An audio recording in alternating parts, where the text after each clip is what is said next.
Hey Phil, for this very special Pride edition of Positive Philter, I found a quote that I thought you would really like. It's by Edie Windsor, who just passed away a few weeks ago, who became kind of unwittingly one of the most important gay rights activists maybe ever.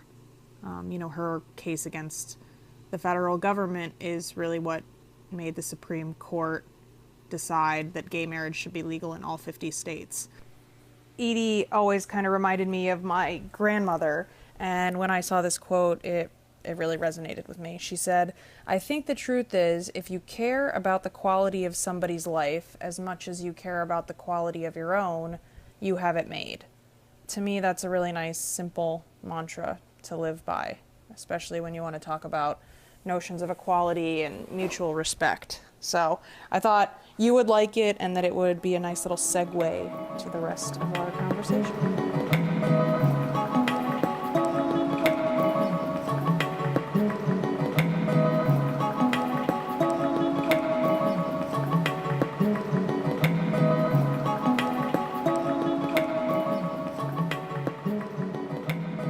Welcome to Positive Philter with your host, Philip Wilkerson, a podcast that focuses on friends, family, health, and career with a little self-help around the way.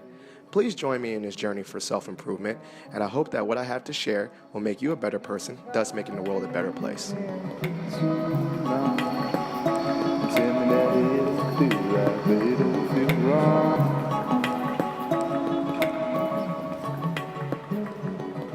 Hello, listeners of the podcast. This is Philip Wilkerson back with another episode of Positive Philter. Today I have my first famous Hollywood guest.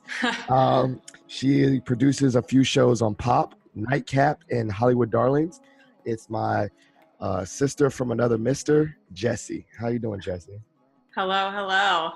I'm not quite famous yet, but I do live in Los Angeles. That part is true. Okay, you live in Los Angeles, one, and you have your own IMDb page. So technically, you're famous to me. Okay, so I've made it. Okay, well, fair enough. I'll take it. I'll take it.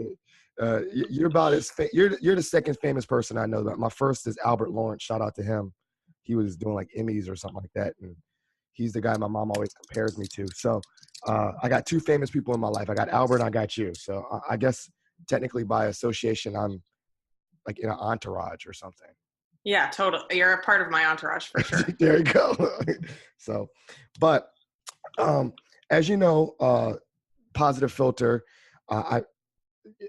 is a project, a podcast that I'm bringing in very special people that have touched my life, have changed my life, made me a better person, and I definitely had to give mad kudos to you, because I didn't, I don't obviously just put people in a category based on like, this is my black friend, this is my white friend, or, those things like that.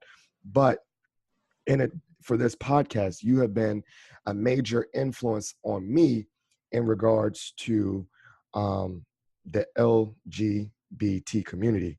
Mm-hmm. And I thought, if I'm going to do this podcast about spreading love and spreading positivity, your influence on me was something I had to do an episode on.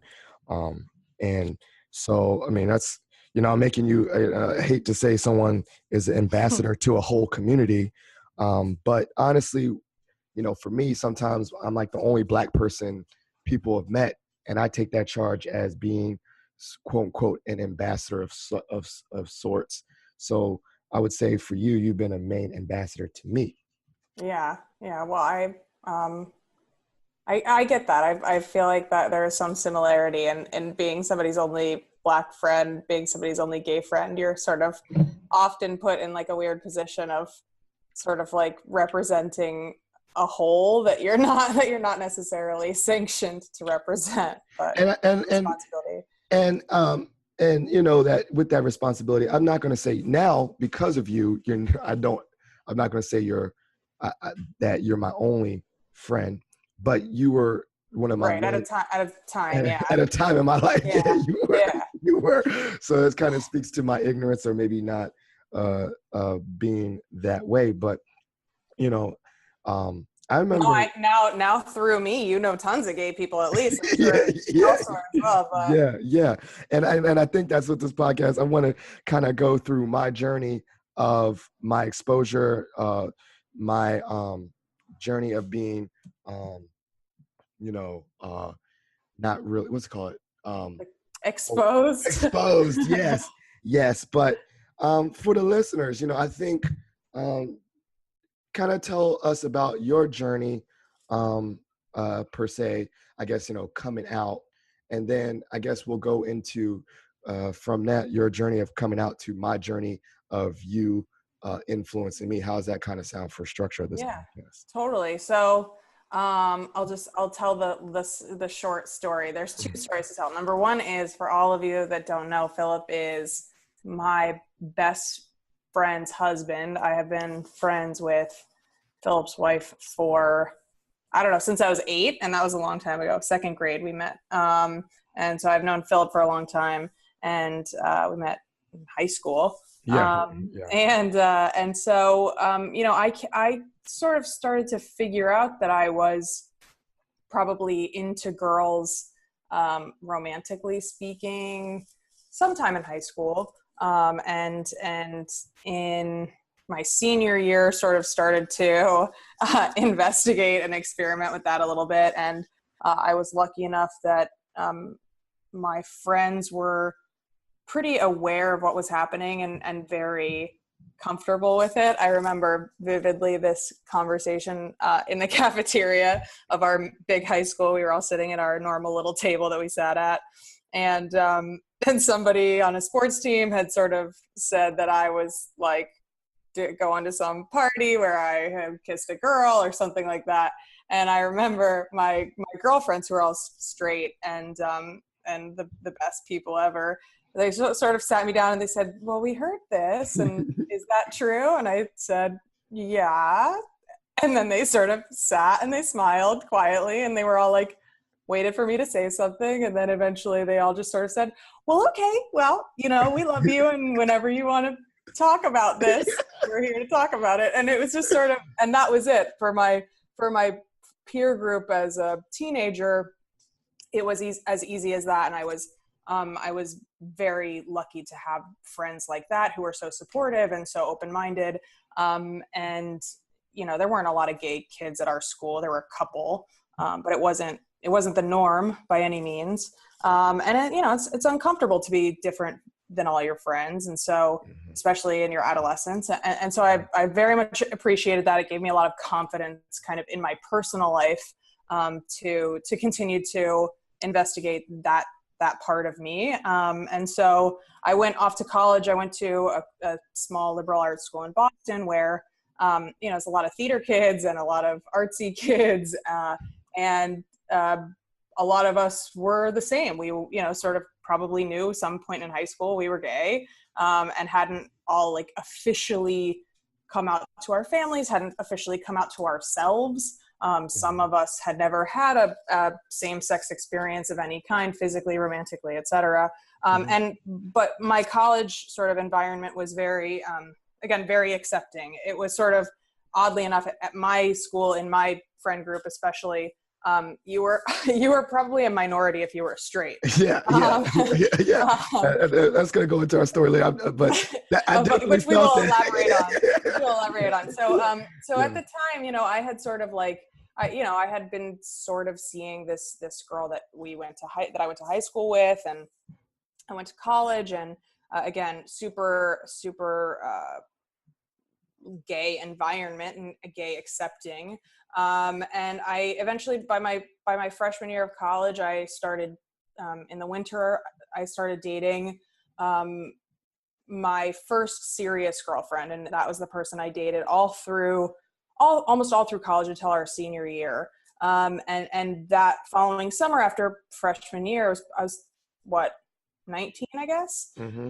And this person was going to come home to my parents' house for a week to visit me. She's actually from outside of LA, and we live in Northern Virginia. And so it was a big deal, 19 years old, coming across the country to hang out with me for a week. And I felt like this person was very important to me. We had been dating for, I don't know, 6-7 months at this point. maybe even longer. And so, and they were going to be sleeping under the same roof as my parents. And I thought it would be disrespectful to them to lie to them about what the circumstance between she and I, really was. And I thought it would be kind of disrespectful to her and to our relationship to keep it a secret. Right. So I sat my parents down very awkwardly. It's like not a fun conversation. Yeah, was it like the model, like now like you see these like not commercials, but with some like high school yeah, it's totally like that. The stereotype, yes. like you sit them down. Now it's like almost I see now with social media, like parents and kids do these creative ways to tell their parents they're coming out. But like we didn't have that. So literally we had like, if you were probably doing anything of that nature, it's probably like an interview. It was tense. I was nervous. Yeah. I was really nervous. And I think also like there are some people like, I have some gay male friends who are very flamboyant, and they've kind of like always been that way since they were small boys. And for some of them, coming out, and I put coming out in like air quotes, it's sort of like, duh is like a little bit the response. But I don't think it's exactly what my parents were expecting, but I do think there was a little bit of denial sort of built into the situation with them. And so I hadn't had a boyfriend since I was like 14 years old. And so at that point I'm 19, I'm a pretty like normal person. I have a very active social life. At a certain point, I would assume they would think like, I wonder if, I was really artsy. I was a hardcore tomboy when I was growing up. Maybe they would assume otherwise. But so I sat them down and I just kind of said like, I've been dating somebody for like 7 months. I'm in love with them. And that person is Bonnie. And that was my girlfriend who was coming to visit like, the following week. Mm-hmm. And I'm like, so I wanted to be honest with you guys about who she is to me. And my mother said, well, you just kind of dropped that bomb, didn't you? Direct quote. Yeah, straight up. That's Janice. Phil knows my mother very well. So, she's a straight shooting lady. Yeah, she don't sugarcoat it. Yeah, she goes straight. And my dad, has been, my dad is very, how to describe my dad? My dad is a very steady person. So he was sitting next to me and he just sort of said, I want you to be happy. And what, if this is who you are and what makes you happy, my dad wants his kids to be happy and successful people. And that is, and it's like, truly, I don't think he cares about much else, like he's a very easygoing guy. Yeah, so my father, it's been very easy. My mom, I think, struggled with it a little bit. I think she was uncomfortable and I think she was scared. Yeah, I think moms or typically, stereotypically moms stress out about a lot of things. They're sort of like thinking about everything that can go wrong all the time. So immediately my mom was like, have you thought about how this is going to make your life more difficult? That's like out of love, but yes, totally out of love. It's like she wants, again, like my mom wants me to be happy and successful as well. And I think, her first gut reaction was probably like, my child will struggle because of this. And so it was, it was like a little bit of a bumpy first, half hour with my mom. And after like a very awkward conversation where I didn't feel like there was much resolution, I was a little disappointed with how it had all gone. And she had a show to watch and started watching TV, and I went back to my room and I cried and I called another one of my friends, and from growing up, who's also gay. And my mom came back to my room and she knocked on my door. This is like 5 minutes later. And she knocked on my door. That was a quick cry and quick phone call. yeah. I think she probably came into my room while I was on the phone.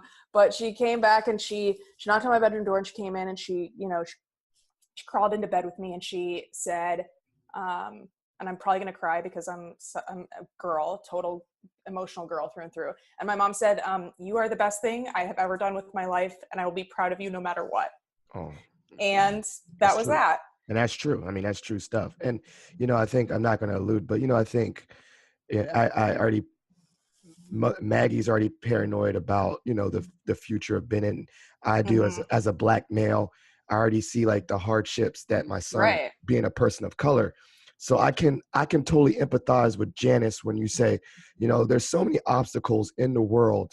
Why do you want to add, you know, this one to your plate? Right. You know, Right. you know, particularly I know that I go off on tangents, but you know, one of the most I watched the Master of None. Mm-hmm. And that episode about Thanksgiving where that mom, the black mom, said that, like, you're black and you're adding this to your plate. Yeah.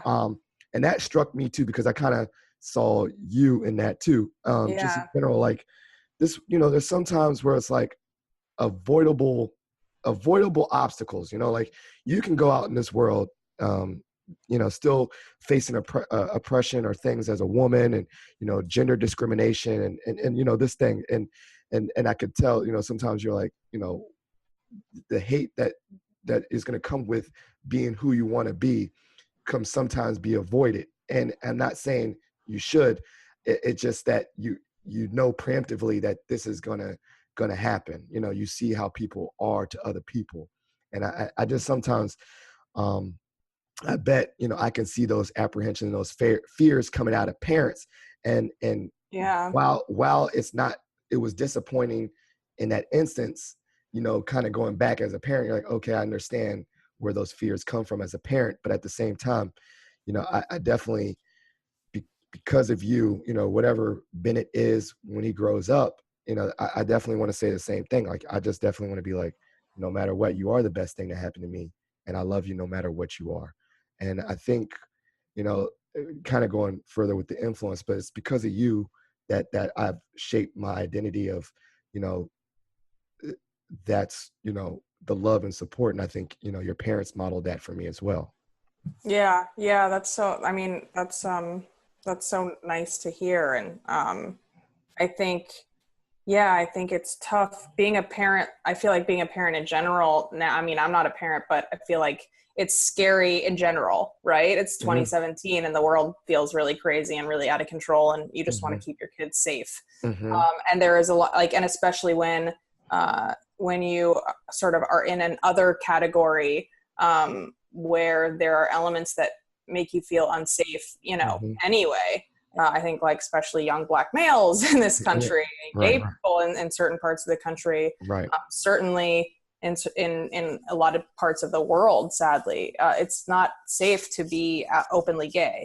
And so, you know, and like, I get it. That's sort of like, but it's one of those things where when people kind of talk about nature versus nurture, it's like, I can't really choose so Mm-hmm. far in my life. And when I talk about this stuff, I speak like totally out of personal experience. I can't Mm-hmm. even claim to speak for an entire group of people, but Right, right. in my personal experience, I don't have, uh, I don't have control over who I love, just like you don't have control over the color of your skin. Right. Okay. And so it's sort of like, yeah, is it unfortunate, and do I hate, and am I that I have to think about where I might go on vacation Mm-hmm. internationally, Mm-hmm. because Yes. there are some places where I couldn't hold hands with my girlfriend, or Mm-hmm. you know, places that might, you know, refuse service, or where our safety might be questionable.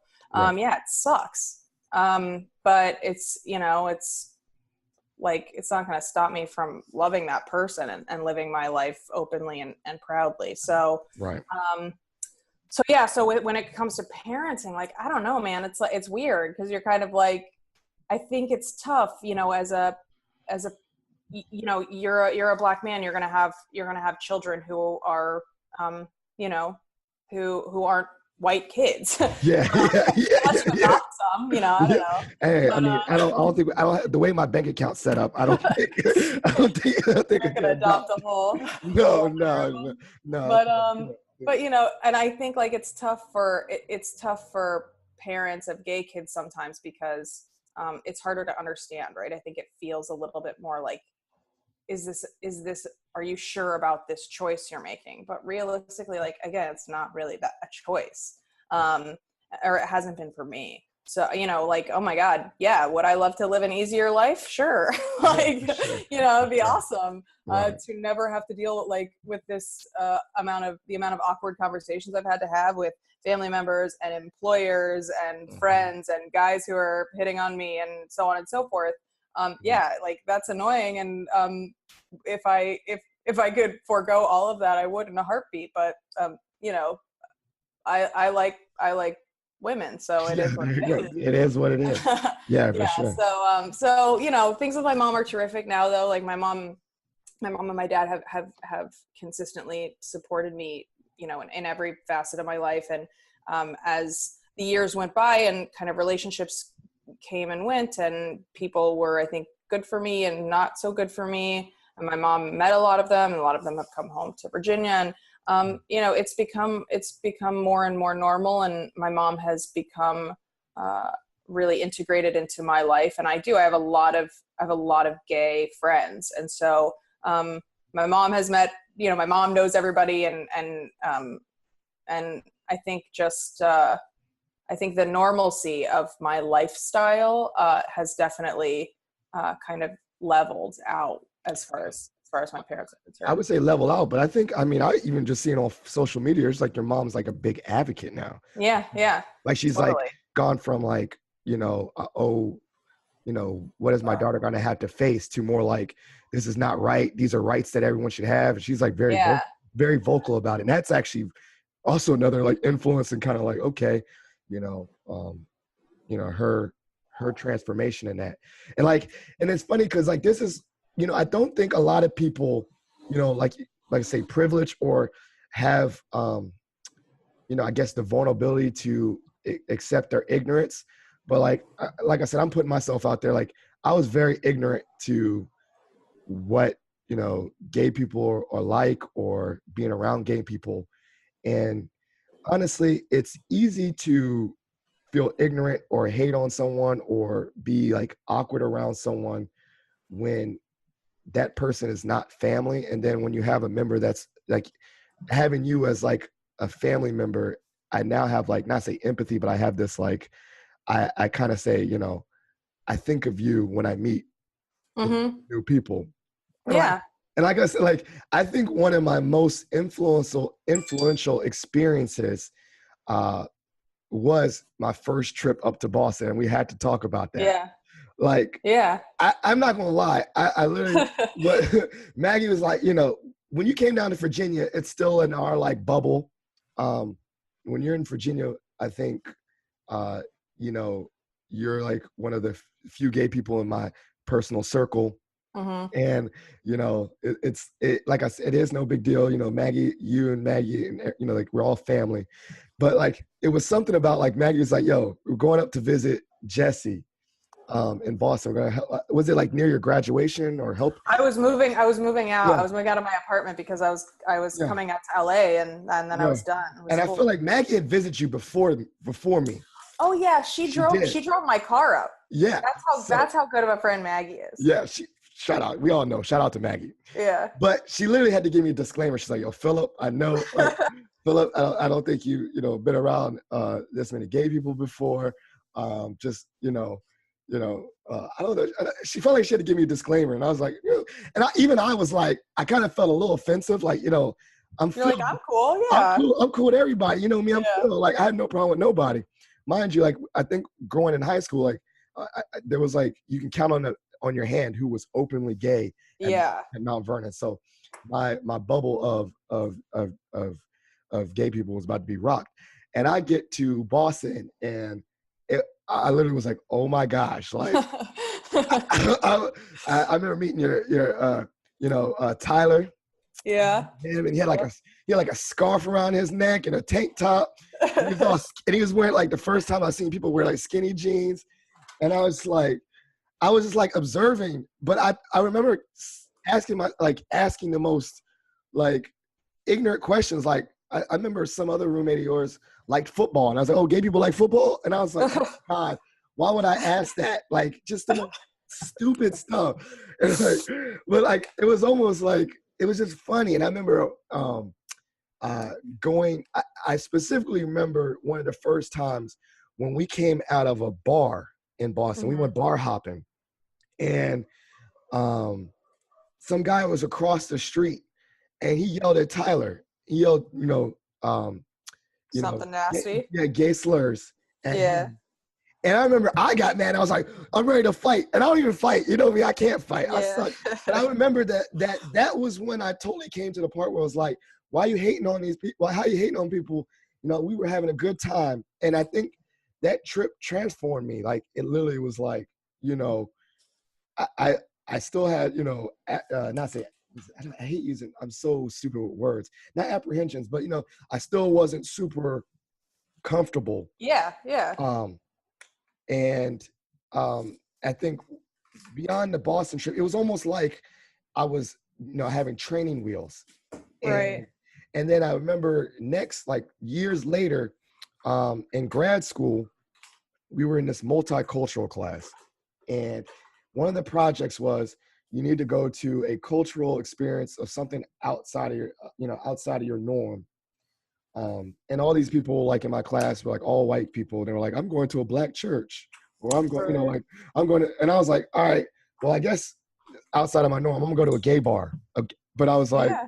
I'm gonna go I didn't know that. I feel like I don't know this story. you don't know the story. So I was like, okay, I'm gonna go outside of my comfort zone, and I'm gonna go to a gay bar, but I'm gonna go to like a gay sports bar, and this sounds bad to the listeners, don't judge me, I'm being honest. I was like, I'm not trying to dance I feel like, if someone asked me to dance or something, I was like, if I go to a gay sports bar, we just watch sports and chill or something like that.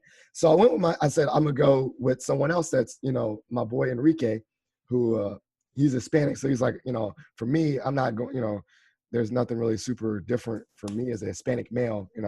I'm a person of color. So we went together, and I remember hyping myself. I was like, yo, Enrique, we got to walk in together. Enrique, I don't want to talk to myself. You're going to be my boyfriend.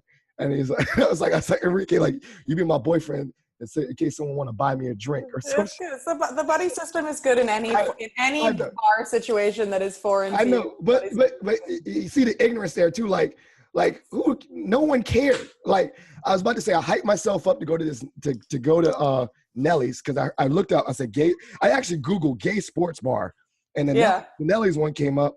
And we're gonna go there. We're gonna eat wings, drink beer, and I was like, oh gosh, I had this picture, and I went there, and literally it was a sports bar. And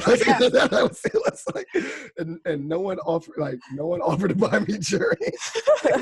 I just ate wings. I just ate wings and drank beers with Enrique. I think I actually had a conversation with a couple of people. You know me, I could talk to anybody.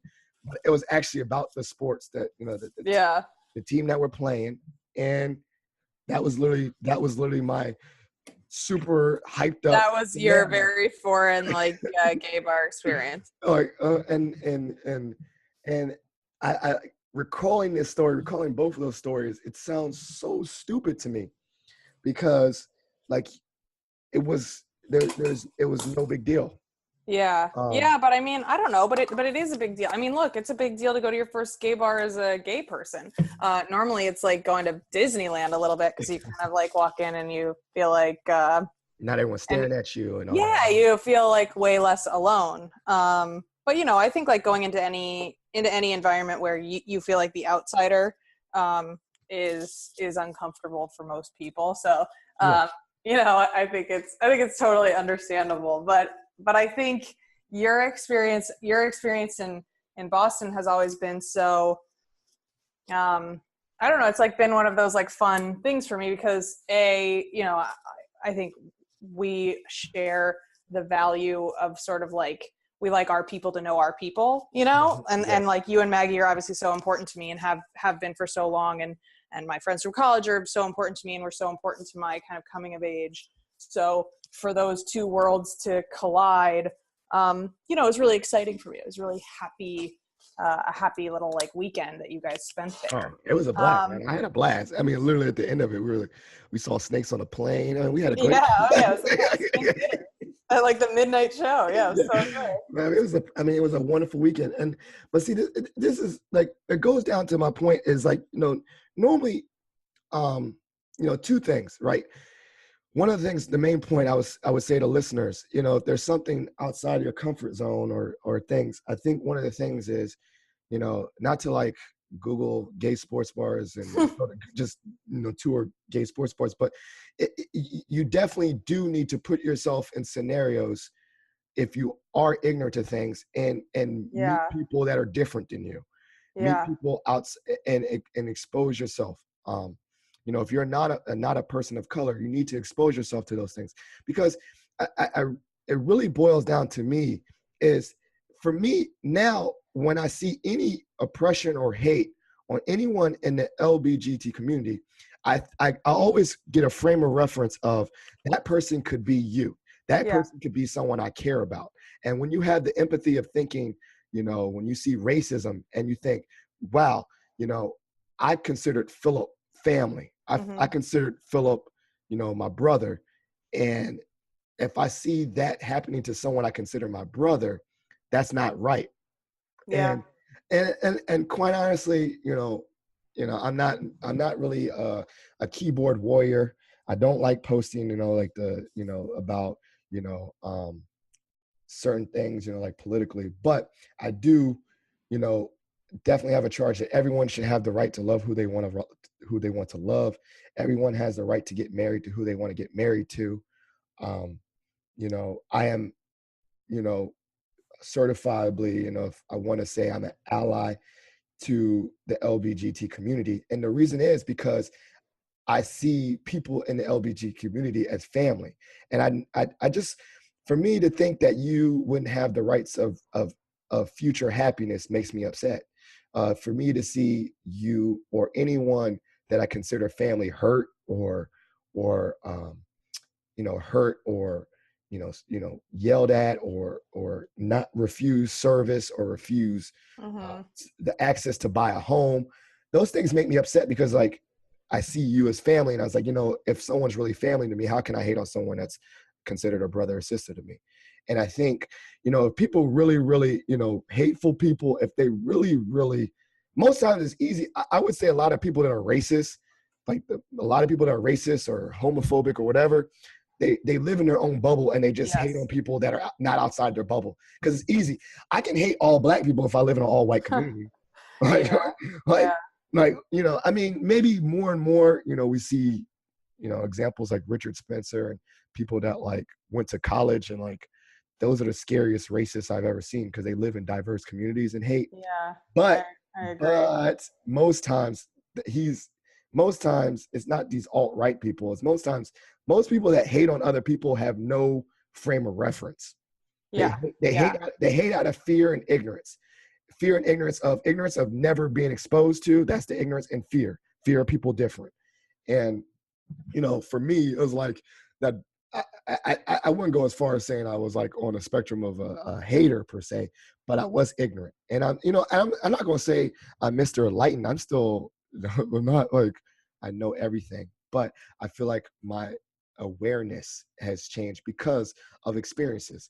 And you know, I know that it's people don't want to have that personal charge of being an ambassador to a whole group of people. But honestly, sometimes that's just the way it is. Like sometimes you are that one person that is an ambassador to people.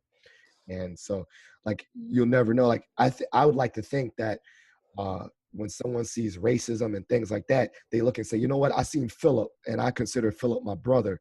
And people of color, just like Philip, being treated this is not right. Yeah, I mean, I think it's that's certainly how I feel. I think it's like it's really interesting that you said that, and that you said it like that.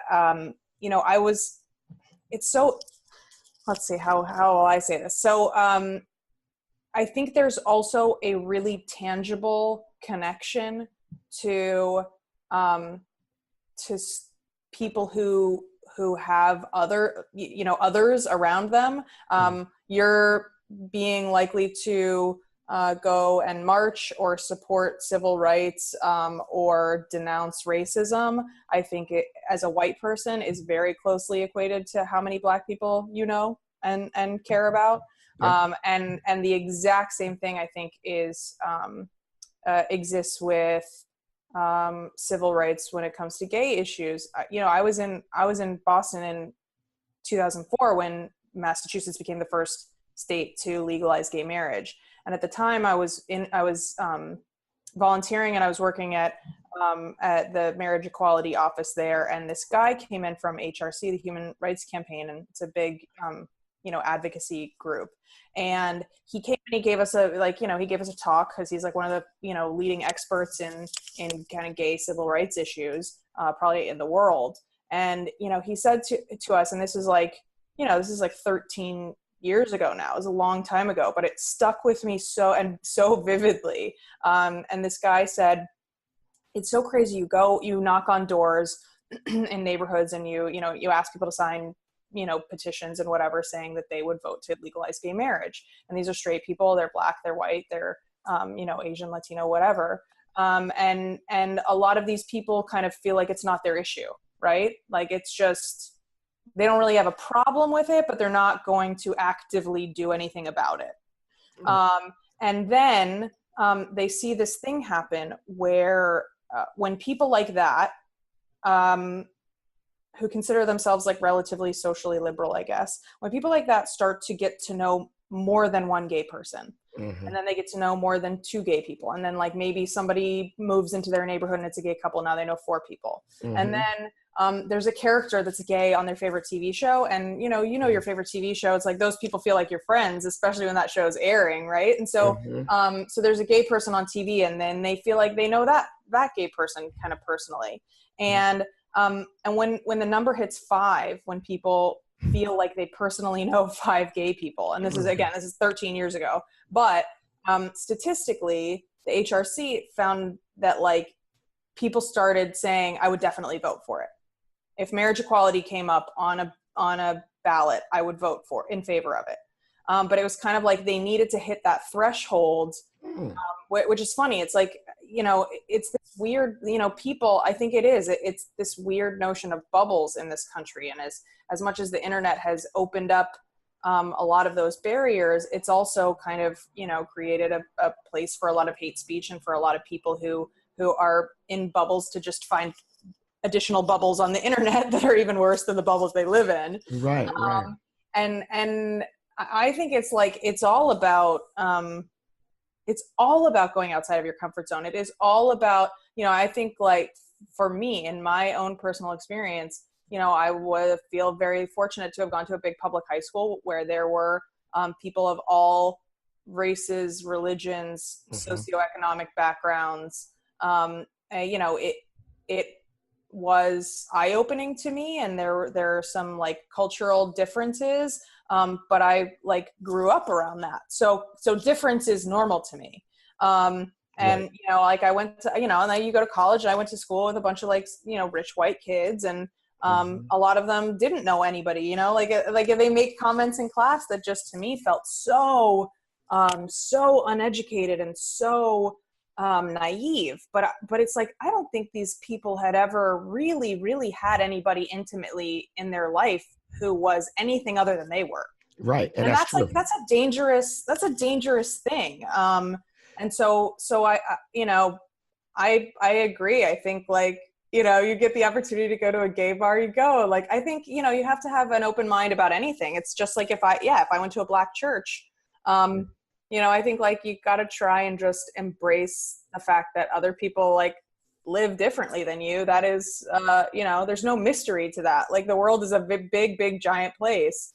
But the fact that they're living differently than you, it doesn't really have any effect on the way you live your life. And I think like the more you can kind of expose yourself to different lifestyles and different cultures, the more you realize like, okay, great, power to you, be happy, like, you know what I mean, like as long as they're not doing any harm to you, like who that's right. I like that, because it's almost like stay in your lane, kind of thing, like it's like get out of your lane sometimes, like to embrace it, but it's just like, you got to understand, like there's a lot of different lanes out there, and like you get to, we're lucky enough to live in a country where like you kind of get to like pick yours, if you're lucky enough, but I don't know. It's an interesting thing to me, people who are so shut off and hateful, when they really like, they don't even know what they're talking about. That's what I was about to say. So hateful to a black person, so hateful to a gay person. When you literally don't, I'm like, when's the last time you talked to a black person? That's what I was about to say. 100%.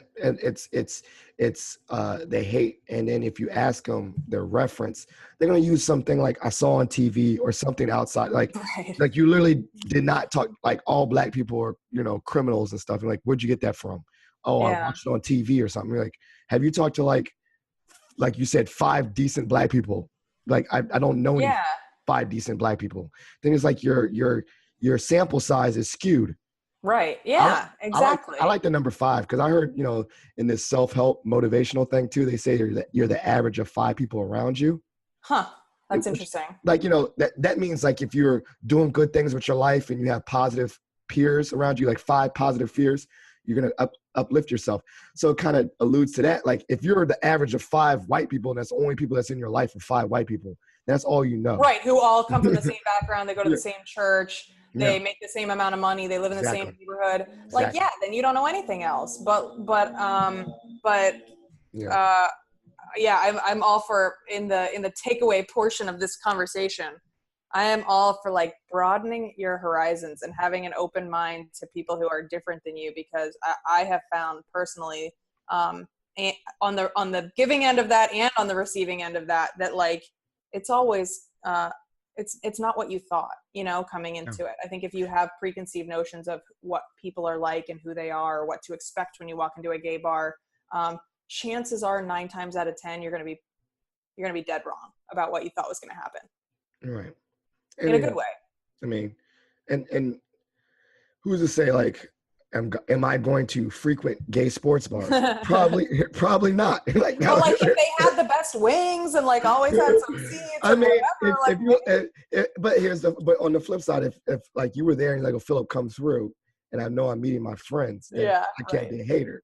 Right. You're just not gonna see me there by myself. Right. And like quite frankly, like, a gay sports bar is there so like gay people can like do that and like know that they're in a gay friendly environment where there's other gay people where they might be able to meet and whatever. So you know, I'm sure they don't want a bunch of straight dudes you know, at a table either, it's probably their space for a reason, you know?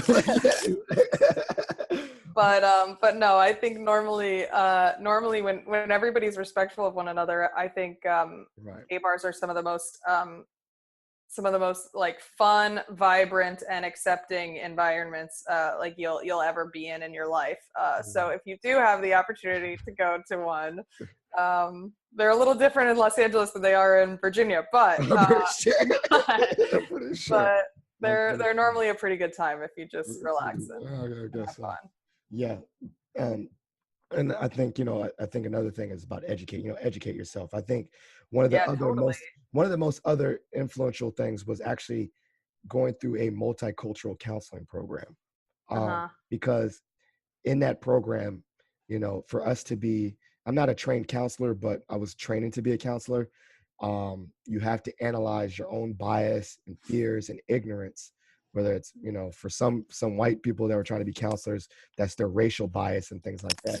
And it's like you literally had to be vulnerable and say, you know, these are things that I was wrong about, or these are things I had an ignorance about. And educating myself and, you know, my first experience meeting or having an in-depth conversation with someone I was transgendered was in grad school, because I had a class on, I think it was particularly a class on counseling in the LGBT community. It was like a 1 credit class. And one of the special speakers that we had was someone that was transitioning. And like, I mean, do I still like use the pronouns correctly or he, he? No, I don't. It's hard to get tripped up, but I think like, no, I don't. And I'm not going to lie like I do. And I'm not going to lie like I understand that lifestyle or the. Yeah, it's hard for a lot of people too, I think. But again, and you know what? It's hard for me even as a gay person sometimes, because I'm, you know, that's not how I identify. I actually don't really have anybody close to me who's trans, but I think again, it's like, it's the same thing of like, I think committing to like not be hateful towards something that you know nothing about is like a pretty good rule of thumb. Yeah, that's it. I'm gonna say, I think it's I like that rule of thumb. It's just like, okay, well, if I'm not gonna fake like I know anything about it, because I don't, and then I'm not gonna hate on the unknown. just be like, I don't know. If someone says what you think about something that you really don't know about, like rather than the default being like, no, I hate on it. Like that shouldn't be your default. If it's something that you don't have a full understanding about, one, either educate yourself, or two, like, I don't know, that sounds bad to say, but keep your opinion to yourself on that one. If you can't say something nice, don't say anything at all. Jessie, I think this was, a wonderful conversation. I think that this is going to be powerful for a lot of people, because, as we said earlier, I think that those memes and that, are you, when those people say love triumphs and love overall, like, I really want to say to people, are you really living that lifestyle? Are you really being about that lifestyle? If you're hating on certain groups of people, then you can't don't be posting memes about love all, like, right. It's yeah, you can't pick and choose like that. Yeah, no, exactly. You can't pick and choose when you say love all and then love this group but not this group. And so right. Right. Well, also I think, like, as a nice thing, like, I live in LA, I work in TV. I know you and we always talk about TV shows when I come home to Virginia, and Maggie had actually texted me or called me at some point, like, several months ago, and was asking me if I was watching Master of None. Yes. The Emmys were just 2 days ago, and the first Black woman to ever win an Emmy for comedy writing won for that Thanksgiving episode. It was my favorite episode of all. I literally go on record. I love that episode because also I love. And I think, like, yeah, that's the power of, like, I don't know. Again, that's the power of TV. That's like, and I think, like that kind of thing where you have a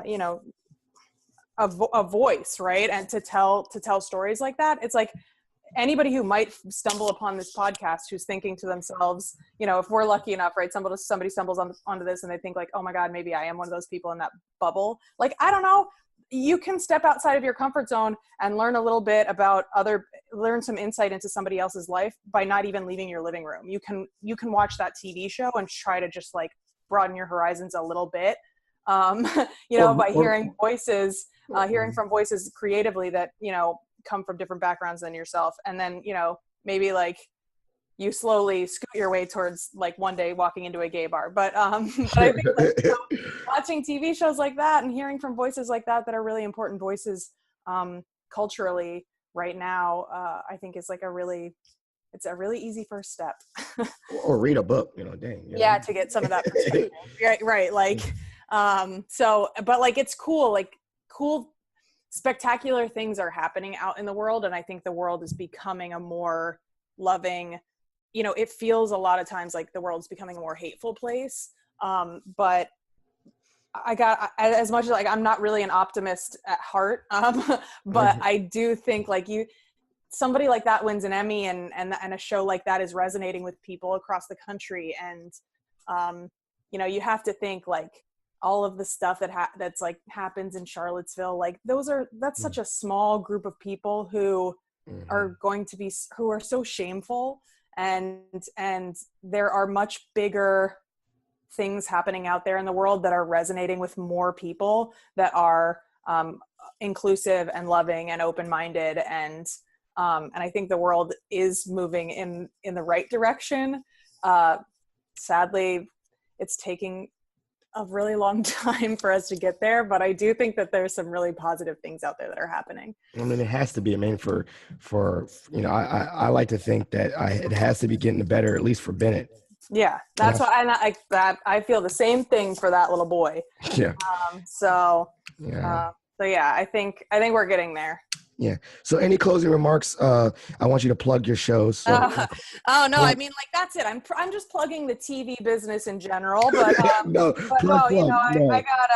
I've got a show that comes out November 8th on Pop. If you go to poptv.com, you can find out what channel it is, depending on whether you have, like, DirecTV or Cox or whatever. What's the name of the show? Spectrum. It is called Hot Date.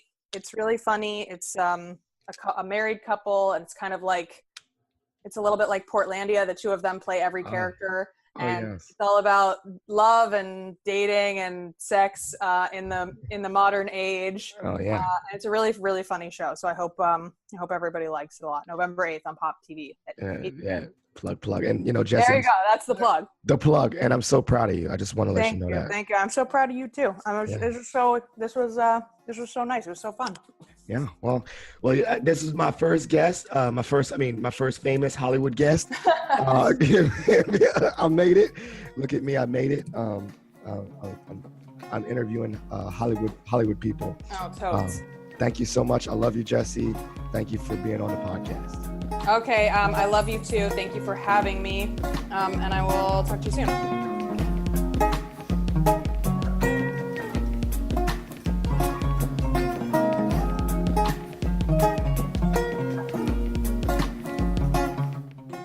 You've been listening to Positive Philter, a podcast that focuses on friends, family, health, and career with a little self-help along the way. Positive Philter was edited by Ronald Young Jr., host of Time Well Spent podcast and creator of Oh It's Big Ron Studios. For this episode, I'd like to give a special thanks to my good friend Jessie Surovell for the guest appearance, Ryan Rosman for the music, and Maggie Wilkerson for being an amazing and supportive wife. And lastly, I'd like to thank everyone who took the time to listen to this podcast. If you enjoyed this podcast, please share it with your family and friends. Spreading positivity is a movement. Thanks for listening.